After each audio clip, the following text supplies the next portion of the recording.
Every morning, a large pile of newspapers, both in English and Tamil, is delivered to me. During my travels abroad, I like to stay in touch with news from India, which I do by going online to read news articles and editorials in different magazines and papers. The wealth of information now available at the click of finger amazes me. As a person closely involved with engineering and science, the march of technology should not surprise me. But when I juxtapose our lives today with what it was like 70 years ago in a small South Indian town, the difference is startling even me for. I was born in the year 1931. When I was about 8, World War II broke out. Britain declared war on Nazi Germany, and despite the Indian Congress's opposition, India too, as a British colony, was involved in the war.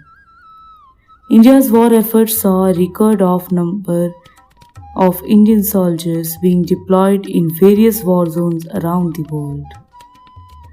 Daily life, however, remained fairly unaffected initially, particularly for us in the southern tip of the country.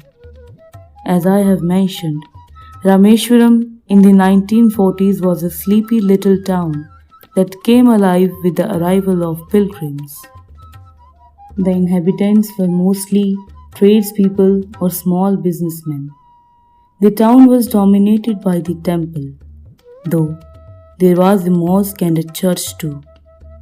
The inhabitants went about their way fairly peacefully, and other than the normal altercations that break out in any town or village, nothing much of importance happened. The only source of information about the outside world was the newspaper. The agency that distributed newspapers was run by my cousin Samsuddin. Along with Jalaluddin, he was a big influence in my early life. Though he could read and write, Samsuddin was not well travelled nor highly educated. Yet he had such affection for me and encouraged me in so many ways that he became a guiding light for me. These men understood my deepest thoughts and feelings before I could articulate them. To me, they were adults who could reach out beyond the narrow confines of their daily lives and their businesses and see the larger world. Samsuddin's newspaper distribution agency was the only one in the Rameshwaram. There were about 1,000 literal people in the town, and he delivered newspapers to all of them. The papers carried news about the independence movement that was heading towards a crescendo at the time. These news items would be read and discussed with great gusto among everyone. There would also be news from the war front about Hitler and the Nazi army. Of course, there were many mundane matters too, like astrological references or bullion rates, which were consulted with utmost interest. The Tamil paper Dinamani was the most popular of all these papers. The way the papers reached Rameshwaram was quite unique. They came by morning train and were kept at Rameshwaram station. From there, they had to be collected and sent to all the subscribers. This was Samsuddin's business and he managed it effortlessly. However, as World War II raged, we no longer remained isolated from the world, and it affected my life and the newspaper delivery business in a strange new way. The British government had placed a number of sanctions and rations on goods. Something like a state of emergency now prevailed in the country. Our large family felt the difficulties acutely. Food, clothes, the needs of the babies of the household all became difficult to procure and to provide for. In our family, there were 5 sons and daughters, as well as my father's brothers' families. My grandmother and mother had to stretch every resource to the utmost to keep everyone fed, clothed, and in good health. As the difficulties of the war started affecting us, Samsuddin came up with a proposal that excited and delighted me tremendously. One fallout of the conditions was that the nail stop at Rameshwaram station had been done away with. What would happen to our papers then? How were they to be collected and then distributed to all the people of the town who were looking forward to their daily dose of news? Samsuddin found a way out. The papers would be kept ready in large bundles. As the train chugged down the Rameshwaram Dhanushkodi track, they would be flung out onto the platform, and that is where I came in. Samsuddin offered me the enjoyable job of catching these bundles of papers being thrown from the moving train and then taking them around town for distribution. My enthusiasm knew no bounds. I was only 8, but I was going to contribute in a meaningful way to the household income.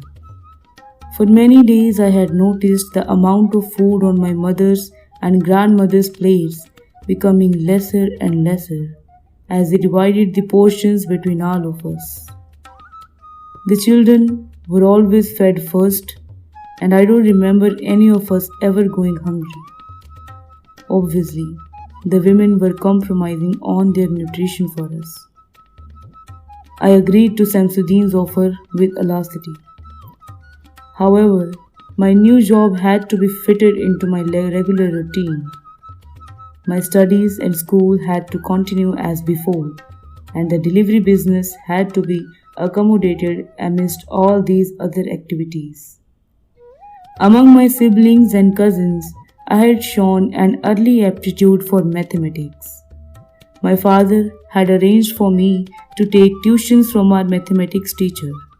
However, my teacher had a condition that I, along with the 4 other students whom he had accepted, needed to reach his home at dawn after having taken a bath.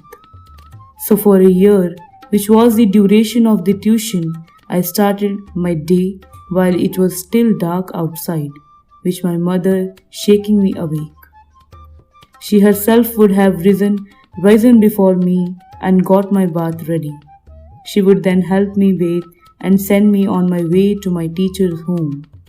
There I would study for an hour and return by 5 a.m. By then, my father would be ready to take me to the Arabic school nearby, where I learned the Quran Sharif. After my lesson on the Quran Sharif was over, I would sprint the way to the railway station. There I would wait, hopping from one leg to the other, eyes and ears keenly open for signs of the oncoming train. Surprisingly, unlike most trains these days, the Madras Dhanushkodi mail was rarely delayed. Soon the engine smoke would be visible in the distance. The horn would be tooted loudly with a thunderous roar. The train would pass through the station. I had worked out the best spot from which to keep an eye out for the flying newspaper bundles. Like clockwork, they would be tossed out onto the platform. The train would then huff and puff away. Samsuddin's person in the train would wave out to me, and as the train receded, its whistle glowing faint, my job would begin. I then picked up the bundles, divided them up into batches according to the neighborhoods in which the papers had to be distributed, and off I went. For about an hour, I tore around Rameshwaram, delivering the papers to everyone. Soon I began to identify people by papers they read. Many would be waiting for me, and there would always be a friendly word or two. Some would tell me to hurry back home so I would not be late for school. I think most enjoyed being handed their papers by a cheerful 8-year-old. Our town being on the east coast, by the time the work was over at 8 a.m., the sun would be high up in the sky. Now, I headed back home, where my mother waited with breakfast. A simple meal would be served, but how hungry I was usually. My mother made sure I ate every morsel before sending me off to the school, but my work did not end there. In the evening, after school was over, I would do the rounds of Samsudeen's customers again, collecting dues. Then I would meet him so he could work out the accounts of the day. At that time, sitting somewhere near the sea with the breeze blowing in, Jalaluddin or Samsudeen would finally open up the day's paper. All of us would pore over the black type of the Dinamani. One of them would read aloud the news items, and slowly the larger outside world would enter our consciousness. Gandhi, Congress, Hitler, Periyar E.V. Ramasamy, their words and exhortations would hang in the evening air.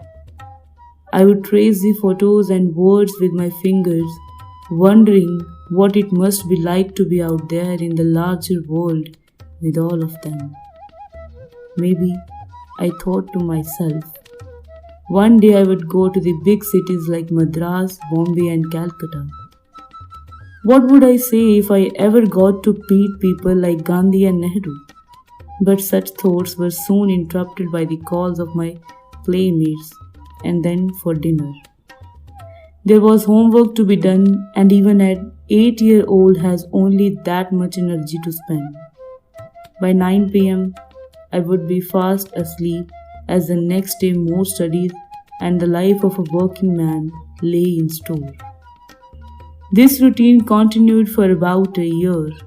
In that 1 year of running around with the papers, I grew taller and browner. I also learned that I could now judge quite accurately the distances I could cover at a sprint with a bundle of papers in my hand, and hence could time my arrival at various localities at the same time every day. I could calculate in my head the amount owed to Samsudeen by each of his subscribers, and could reel off the names of those who had not paid up that day. Mostly, I learned that to be a working man meant you had to be up and ready to face the day, whatever else may happen to you. Homework, tuition, prayers, all carried on, but the Madras Dhanushkodi mail would not wait for me.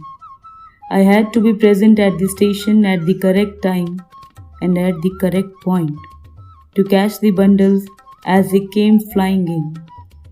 It was my first brush with taking up a responsibility and seeing to it that I kept my word to my cousin Samsudeen no matter what. It was also a most enjoyable time, and I loved every moment of it, notwithstanding the intense tiredness every night. My mother often fretted at my taking up this additional work and the toll it was taking on me. But I shook my head and smiled at her, knowing that my earnings were somehow helping us all, and that she was secretly proud of me for having taken on the role of a working man at the age of 8, kept me going with a smile on my face.